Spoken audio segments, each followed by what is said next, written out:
just your take on him not taking the stand and, just based on what you do know about the case, the likelihood of the verdict in this particular case.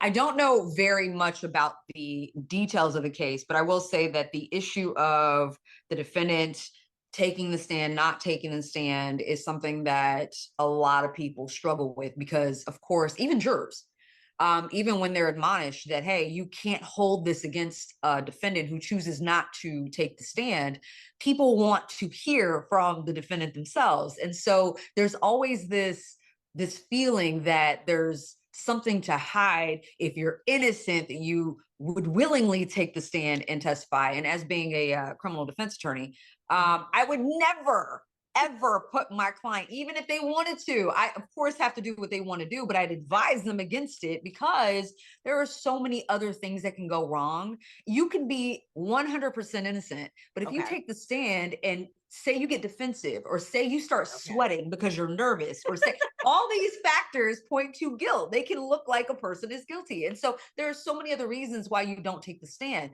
Okay. And the biggest one for me is, like you said, the burden is on the prosecution. So if they're not proving their case, there is no reason for me to put my client on the stand. Their burden is falling.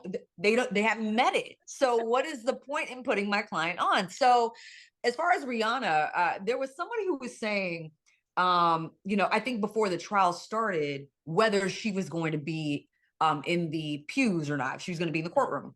Hmm. And I chimed in and I said, listen, if I was a defense lawyer, I would absolutely tell her, if you want to see your man possibly come home, what Hmm. you want to do is show support. What you want Okay. to do is humanize ASAP. You Oh, want I to make see. him seem like a family man. So yeah, you better tote those kids too, because what you want the jury to do is look at him and say, you know what? He's got a family, especially if they find him guilty. That Right. can help with sentencing.